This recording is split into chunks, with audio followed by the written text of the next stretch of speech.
우리 하나님 말씀은 에베소서 6장 1절부터 4절 말씀입니다. 신약 성경 316페이지, 신약 성경 316페이지 에베소서 6장 1절부터 4절 말씀입니다. 에베소서 6장 1절부터 4절 우리 한 절씩 교독하겠습니다. 제가 에베소서 6장 1절 봉독합니다. 자녀들아, 주 안에서 너희 부모에게 순종하라. 이것이 옳으니라.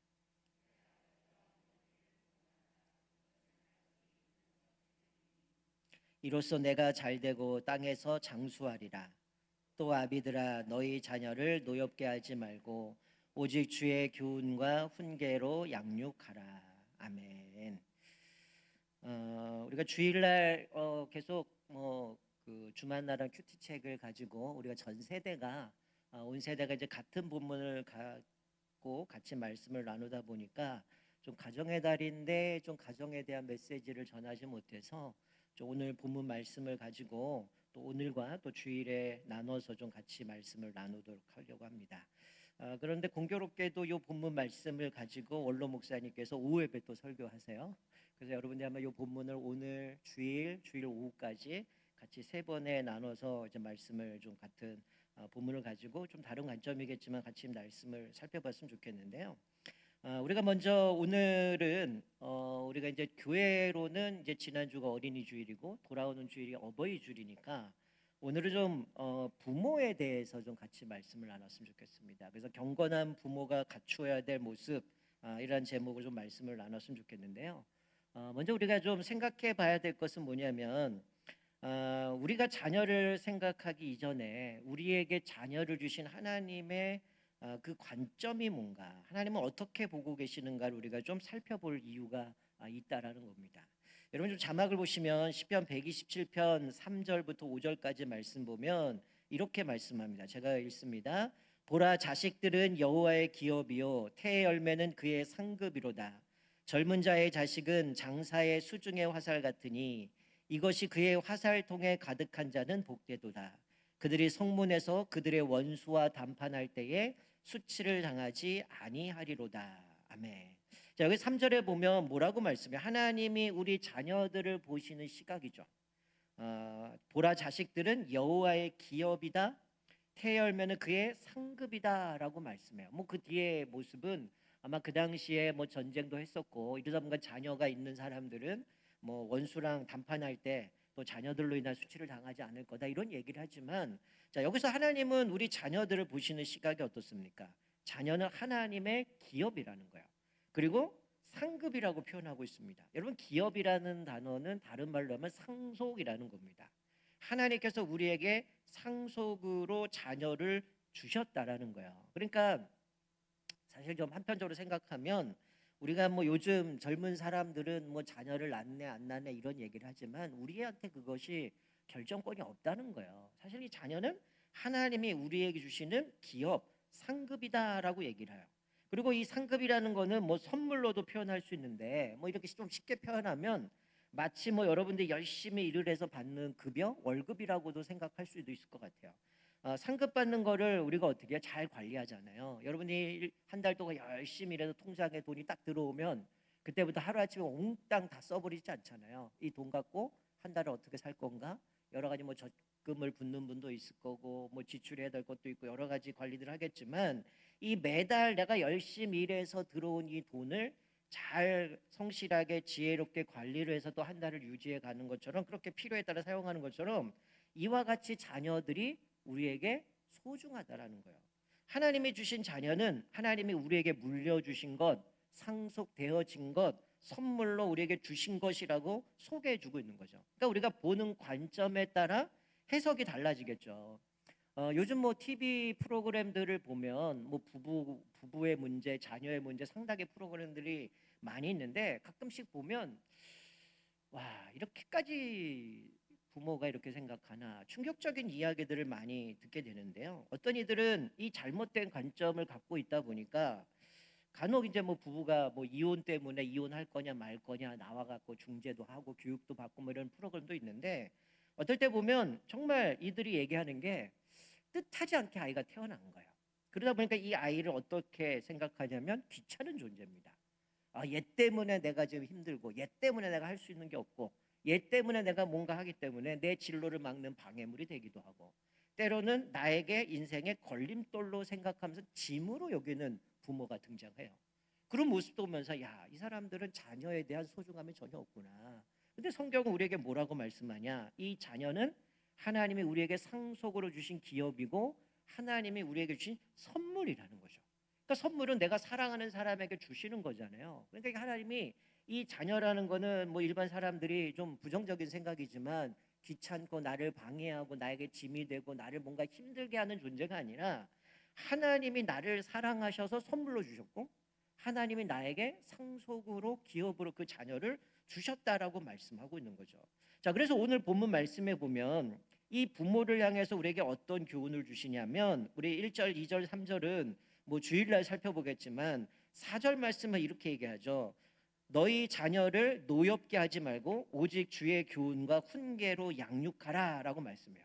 특별히 부모에게 주시는 교훈입니다. 그러니까 이 말씀을 근거로 해서 우리가 경건한 자녀를 세워가기 위해서 경건한 자녀를 양육하기 위해서 이 경건한 부모가 갖춰야 될 게 뭔가 좀 살펴봤으면 좋겠어요. 첫 번째는 뭐냐? 경건한 자녀 양육은 먼저 자녀를 노엽게 하지 말라라고 이야기를 하고 있습니다. 이게 좀 여러분 별로 이게 리얼하게 안 와닿는데 좀 현대어로 바꾼데 이런 거죠. 자녀를 열받게 하지 마라. 여러분 언제 열받게 됩니까? 우리가 자녀 말고 떠나서 대부분의 사람들과의 관계 속에서 대부분이 열받게 되는 이유가 뭐예요? 그 사람이 자기 감정을 내 감정을 자극해서 자기 기분내로 그냥 막 해버릴 때 보통 우리가 뚜껑 열렸다, 열받았다 이런 얘기를 하잖아요. 지금 여기 하나님께서 지금 말씀하시고 있는 게 뭐냐면 자녀를 노엽게 하지 말라라고 얘기하는 거는 뭐냐면 내 감정이나 기분에 따라서 말하고 행동하지 말라는 거예요. 대부분의 내 감정과 기분대로 하면 야 너만 승질 있어? 너만 기분 나빠? 이런 얘기 많이 하잖아요. 근데 이게 자녀와의 관계 속에서 말씀하고 있는 게 뭐냐면 언제 자녀를 노엽게 하냐면 부모가 감정이나 기분에 따라서 마음대로 행동하고 상대방의 감정 기분과 상관없이 그냥 흘러가는 그런 모습을 보게 되는 거예요. 이것을 조심하라는 거죠. 여러분 이 얘기는 무슨 얘기냐면 부모가 객관성을 잃어버린 겁니다. 그러니까 부모가 객관성을 상실하고 흥분한 상태에서 자녀한테 이야기를 하거나 행동할 때는 어떻습니까? 거침없는 말을 하게 되고 심지어는 거기서 이제 폭력도 일어나게 되고 결국 상처와 아픔들을 경험할 때가 많을 보게 되죠. 그러니까 요즘 TV들 보면 뭐 우리 많이 보시겠지만 금쪽이 같은 경우도 보면 야 어떻게 부모 저는 사람은 저 부모의 자격이 없는 것 같아. 어떻게 저 자녀를 저렇게 양육을 하지? 거의 뭐 학대에 가까울 정도로 그렇게 이 아이의 감정을 완전히 무너뜨리는데 이 아이는 나이가 성숙한 아이도 아니에요. 그냥 유치원 다니는 아이인데 완전히 얘를 뭐 성인 취급하면서 그냥 그 감정이고 뭐고 다 무너뜨리는 모습을 보게 되죠. 자, 여기서 먼저 부모들에게 경건한 부모가 되기 위해서 먼저 뭐냐? 그 자녀를 내 감정이나 기분대로 그 아이를 대하는 것이 아니라 뭐라고 말씀하고 있어요? 그를 노엽게 하지 말아라라고 얘기를 하는 거죠. 여기서 이야기하는 건 균형을 갖추라는 겁니다. 우리가 감정을 무시할 수는 없어요. 그러나 감정을 절제할 수는 있어야 된다는 거죠. 근데 참 쉽지는 않습니다. 막 화가 나고 감정대로 움직일 때 많은데 예전에 아마 여기 계신 분들은 다 뭐 연배들이 있으시니까 예전에 부모님들이 여러분들을 훈육하실 때 대부분 어때 애들이 뭘 잘못하면 부모님이 이런 얘기를 해요. 너 가서 회초리 끊어와. 이거 아마 당해보신 분들 많을 겁니다. 그러면 이게 왜 이렇게 했을까요? 사실은 부모의 입장에서 회초리 갖고 와서 얘를 이렇게 때려갖고 뭔가 피가 나고 막 피멍들고 이게 목적이 아니잖아요. 사실은 거기에 지혜가 있어요. 회초리를 가져와 꺾어와라고 얘기하는 거는 이 어머니가 이제 아들이 나가서 회초리 끊어오는 사이 동안 어떻게 하는 거예요? 자기 감정을 다스리는 겁니다. 그리고 자녀들은 어떻게 해요? 회초리를 거꾸로 가며 갔다 오는 과정 속에서 내가 뭘 잘못했지? 내가 뭐 때문에 엄마한테 혼나는 거지? 내가 뭐 때문에 엄마가 이렇게 화가 났지? 이런 것들을 생각하면서 내가 뭘 잘못했는지 자신도 돌아보게 되고 서로가 감정을 자제해가는 시간들이 예전에 있었어요. 근데 요즘은 어떻습니까? 애들이 잘못하면 가서 회초리 꺾어가 아니라 뭐부터 나가요? 이렇게 나가면 안 되는데 이거부터 나가잖아요. 야이씨 이렇게 돼버리잖아요. 그러니까 이게 서로가 감정에 치우쳐서 이게 사실은 뭐 옛날에는 ADHD라고 얘기하면 이게 아이들만 그랬는데 성인들 중에도 이런 게 있잖아요. 자기 감정 조절 못하고 화 조절 못하고 그래서 요즘 뭐 흔한 게 가끔 가다 보면 잘 가다가 괜히 지나가는 여자 발로 차서 막 구타하고 이게 묻지마 폭력도 드러나는 게 뭐예요? 감정 조절이 안 되는 거거든요. 근데 여러분 성경에서 이야기하는 거는 어느 정도의 체벌에 대한 필요는 부정하는 사람은 없습니다. 그런데 지금 여기서 오늘 성경에서 말씀하고 있는 모습을 보면 어느 순간부터 우리나라도 마찬가지예요. 여러분 요즘은 사회법들이 바뀌어서 자녀들에게 매들고 때리는 거를 사회법적으로 좀 금지를 시켜놓은 겁니다. 왜냐하면 이게 어느 정도는 체벌이라는 것은 반드시 필요해요. 근데 이게 체벌을 뛰어넘어서 과해지니까 어떻게 해요? 폭력이 되고 학대가 되어져 버리니까 그거를 못하게 하는 거죠. 옛날에는 제가 아는 목사님이 이제 자녀가 외국에 있다 보니까 가가지고 이제 한국식으로 이 아이가 말을 안 들으니까 때려버린 거예요. 그래서 옆집에서 신고해갖고 경찰한테 목사님이 잡혀갔거든요. 근데 지금 우리나라는 이제 많은 부분에서 거의 비슷하게 흘러가고 있습니다.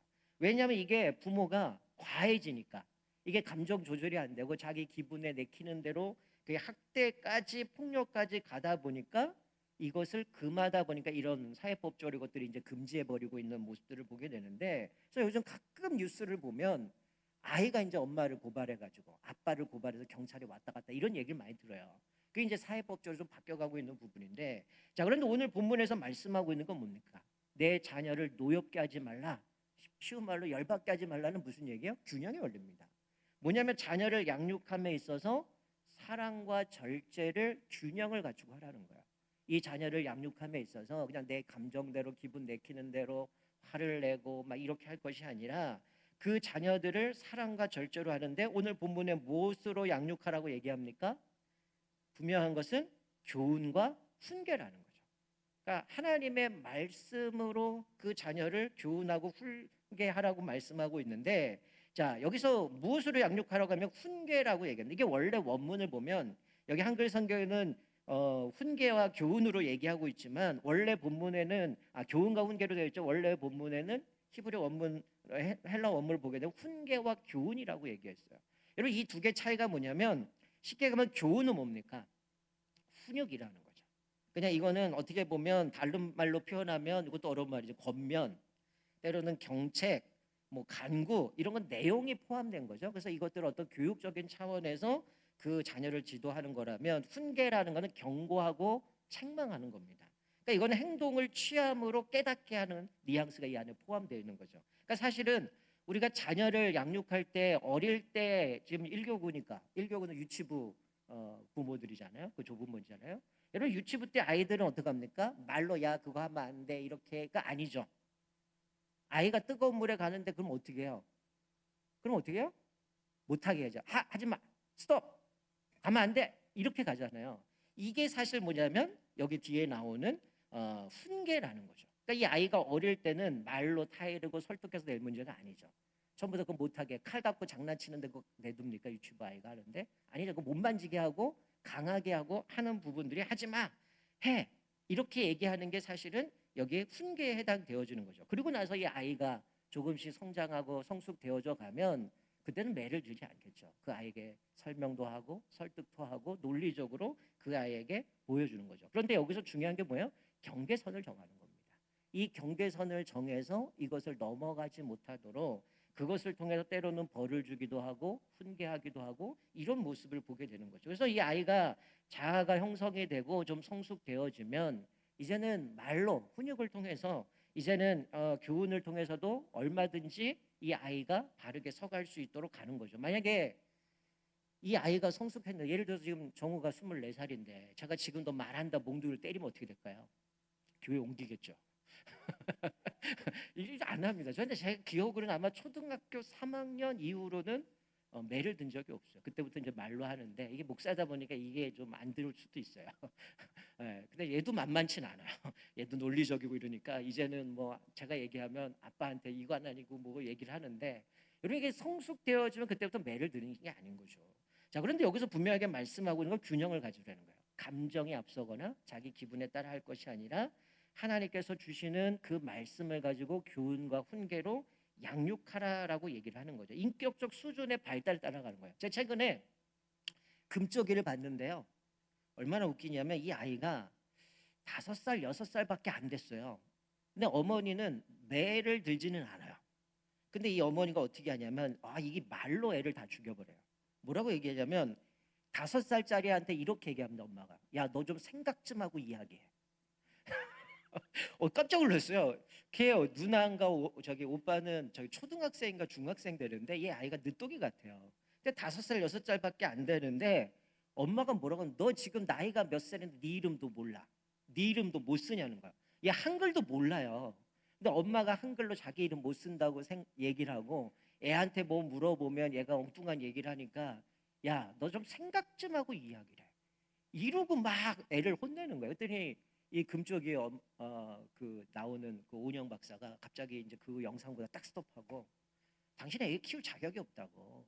지금 애의 눈높이에서 좀 교육을 시켜야 되는데 얘가 지금 한글도 모르는데 뭔 애들이랑 자꾸 비교해 가면서 그 아이를 너 생각 좀 하고 얘기 좀 해.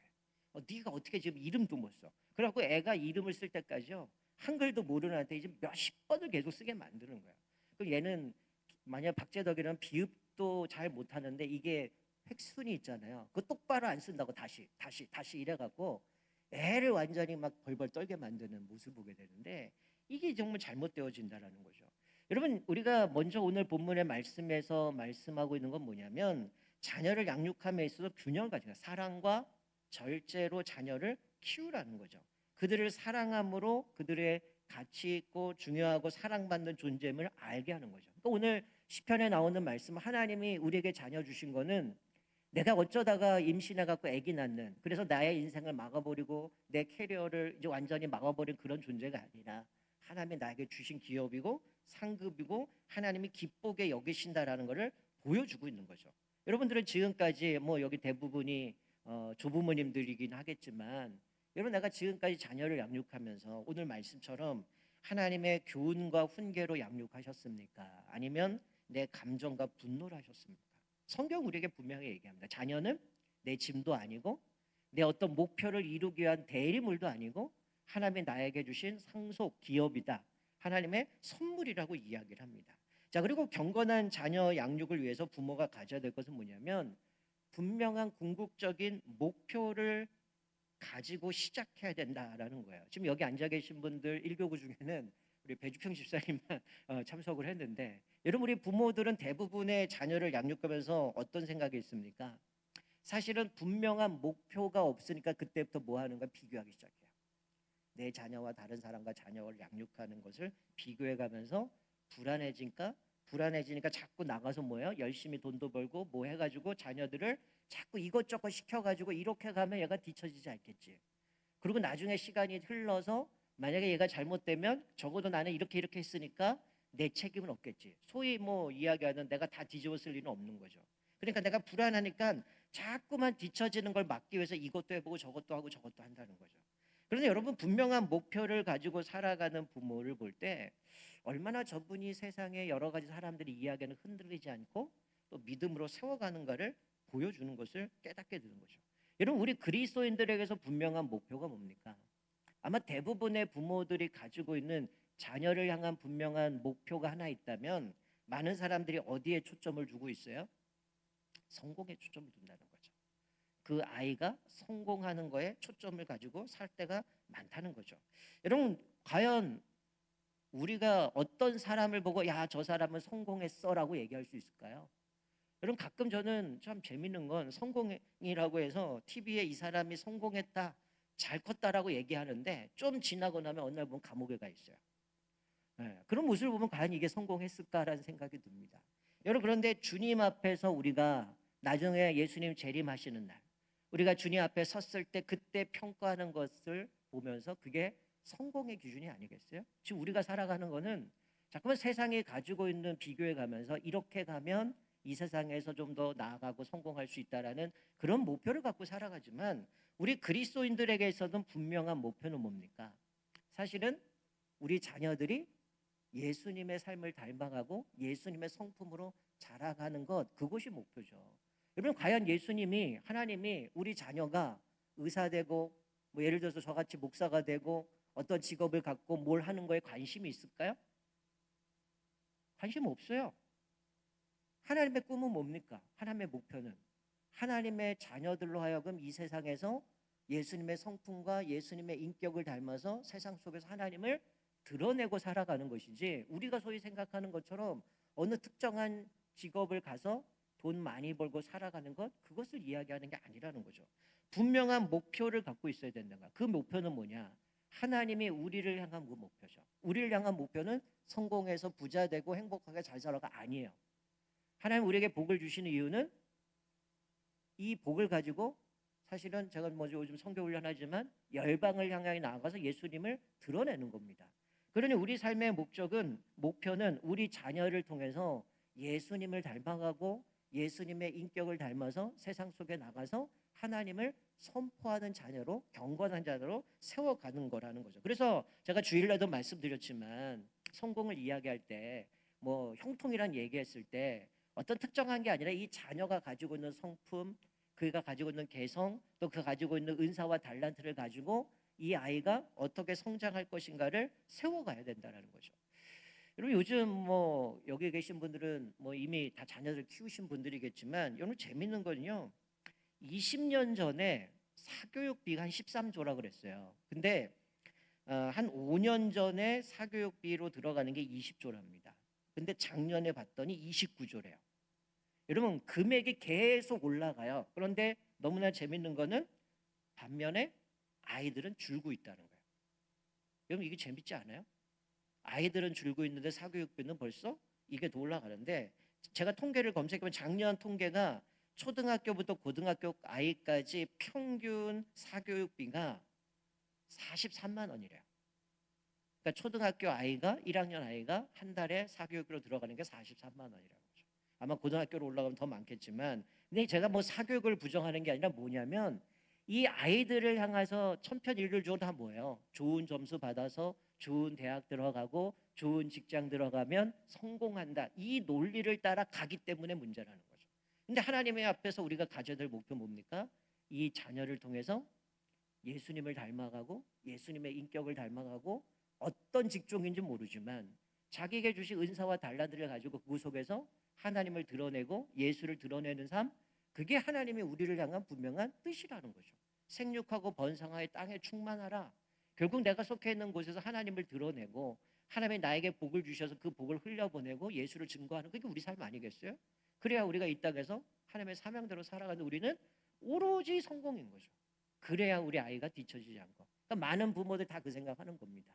딴 건 몰라도 우리 아이가 그래도 다른 사람보다는 우위에 서서 뭔가 저 사람보다 좀 잘 됐으면 좋겠다, 쟤보다는 좀 높은 직장에 갔으면 좋겠다. 모든 사람이 그런 거 갖고 있다는 거야. 그러나 우리가 경건한 부모는 뭘 가져야 되느냐? 이 아이에 대한 분명한 목표를 그려야 되는데, 그것은 세속적인 그 목표가 아니라 하나님의 사람으로서 어떻게 살아가야 되는가를 보여주는 거죠. 자, 한 가지만 더 말씀드리면, 여러분 우리가 이 자녀를 양육함에 있어서 하나님이 가지고 계신 꿈을 가지고 우리가 살아가야 되는데, 여러분 로마서 8장 28 다 아는 말씀, 우리 자막 보시면 이렇게 말씀하죠. 우리가 알거니와 하나님을 사랑하는 자 곧 그의 뜻대로 부르심을 입은 자들에게는 모든 것이 합력하여 선을 이루느니라. 여러분 이게 하나님께서 우리의 모든 것을 삶 속에서 주관하실 뿐만이 아니라 하나님께서 끝까지 합력하셔서 일하셔서 우리뿐만 아니라 우리 자녀들, 손주들이 그리스도의 모습을 담도록 만들어 가신다라는 의미도 이 안에 포함되어 있다라는 거죠. 여러분 그래서 가장 중요한 건 뭐냐면요, 사실 부모들에게 있어서 자녀들 신앙으로 양육하면서 가장 중요한 것 중에 하나는 뭐냐면, 자 우리 자막을 한번 볼까요? 고린도서 4장 14절부터 16절 같이 한번 읽겠습니다. 시작. 내가 너희를 부끄럽게 하려고 이것을 쓰는 것이 아니라 오직 너희를 내 사랑하는 자녀같이 권하려 하는 것이라. 그리스도 안에서 일만 스승이 있으되 아버지는 많지 아니하니 그리스도 예수 안에서 내가 복음으로써 너희를 낳았음이라. 그러므로 내가 너희에게 권하노니 너희는 나를 본받는 자가 되라. 여러분 바울이 이 고린도 교회 편지를 쓰면서 이 편지를 썼던 이유가 뭐냐면, 자기가 아비와 같은 심정으로 성도들에게 이야기를 하는 겁니다. 너희는 나를 본받으라. 여러분 이건 대단한 고백 아닙니까? 사도 바울이 너희는 나를 본받아. 예수를 믿는 게 뭔지, 하나님을 섬기는 것이 뭔지 자기를 통해서 본받으라고 이야기를 하고 있는데, 여러분 그 마음으로 뭐 하라는 거예요? 자녀들을 양육하라는 겁니다. 여러분 우리가 가장 효과적인 건 뭐냐면 말로 하는 게 아니라 삶으로 보여줘야 된다는 거죠. 여러분 바울의 핵심 편지의 이 내용이 뭐냐면 이런 얘기예요. 좀 풀어서 설명하면, 여러분에게 무엇을 해야 하는지를 말해주는 사람은 많지만 아무도 내가 여러분을 보살핀 것처럼 여러분을 돌보지 않았습니다. 나는 여러분의 영적인 아버지입니다. 그러니 여러분에게 하기 힘든 이야기도 할 것이고, 여러분은 내게 정말 중요한 존재이기 때문에 그러는데, 그리고 나는 여러분의 영적 아비임으로 나를 닮기를 여러분에게 권면합니다. 이 얘기를 하는 거예요. 왜 이런 얘기를 할까요? 사도 바울이 자신이 기도한 것처럼 여러분들이 기도하고, 내가 말씀을 연구한 것처럼 여러분들이 말씀을 연구하고, 내 감정을 다스렸던 것처럼 여러분들도 그 감정을 다스려서 나를 본받기 원합니다. 즉 사도 바울이 고백하는 건 뭐냐면요, 하나님을 섬기는 것, 예수님을 섬기는 것, 때로는 사람들이 나를 핍박하고 감옥에도 가지고 하지만 감정 조절해 가면서 예수를 전하는 것, 그 복음 때문에 모든 걸 배설물로 여겼던 것처럼, 사도 바울이 그렇게 살아갔던 것처럼 이 성도들에게 그렇게 살라라고 얘기를 하는 거죠. 여러분 여기서 보여주는 경건한 부모가 가져야 될 자세가 뭘까요? 자녀들에게 본을 보이는 겁니다. 이건 모방의 원리죠. 자녀들에게 굳이 이렇게 해야 된다, 예배 이렇게 해야 된다, 저렇게 해야 된다 할 필요가 없어요. 우리가 부모가 집에서 기도하는 모습 보여주면 되고요. 기도가 말씀 읽는 모습 보여주면 되고요. 어려움 만났을 때 하나님 앞에서 믿음으로 이겨나가는 모습을 보여주면 되는 거고요.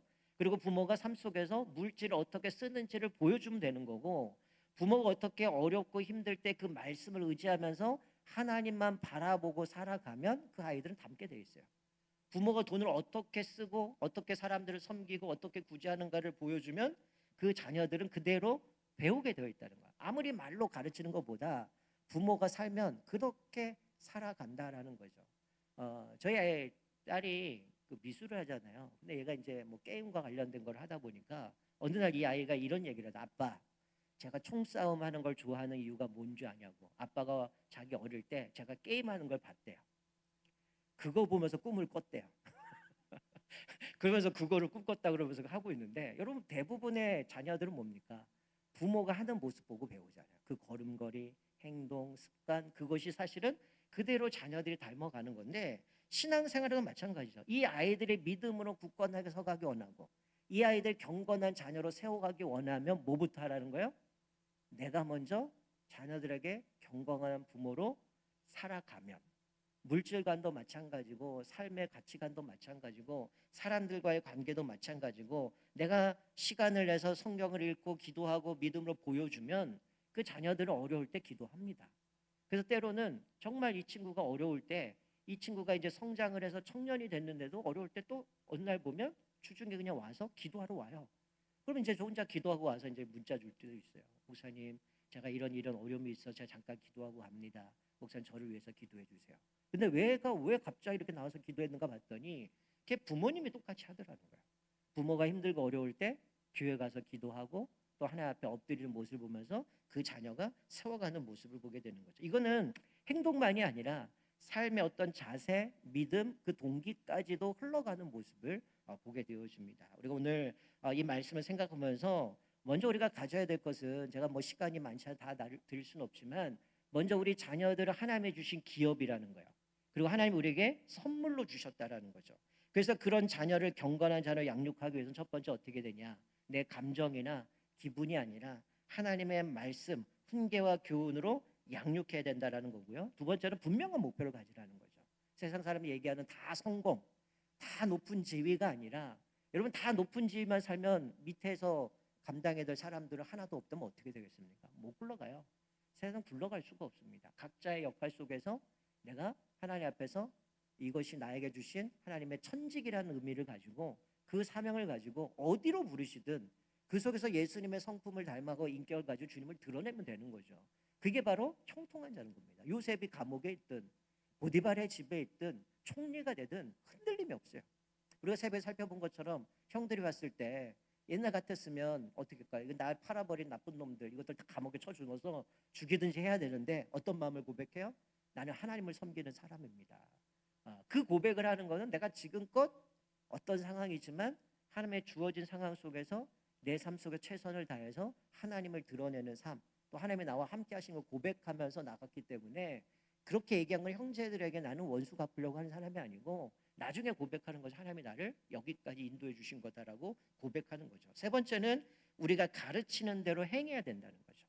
내가 먼저 부모로서 자녀들에게 본을 보이고 믿음으로 살아내고 물질을 그렇게 청직으로서 사용하고 내가 어떤 가치관이나 생각들이 하나님 앞에서 요즘 시대에 얼마나 많이 정말 이게 진짜인지 아닌지 헷갈릴 게 얼마나 많습니까? 근데 부모가 그 속에서 분별력 가지고 믿음으로 분별하면서 그렇게 바르게 살아가면 자녀들은 그 모습을 가지고 경건한 자녀로 살아갈 수 있다는 거예요. 굳이 말로 하지 않아도 부모가 본을 보여주면 그렇게 살아갈 수 있다라는 겁니다. 그리고 오늘 말씀을 기억하면서 나는 과연 부모로서 어떤 삶을 살아왔는가, 또 자녀들을 어떻게 양육하고 있는가. 특별히 오늘 여기 계신 분들 대부분이 조부모님들일 건데 우리 자녀들이 또 우리 손주들을 양육함에 있어서 또 우리 분명하게 우리 부모님들이 그 자녀들에게도 가이드라인을 제공해 주셨으면 좋겠어요.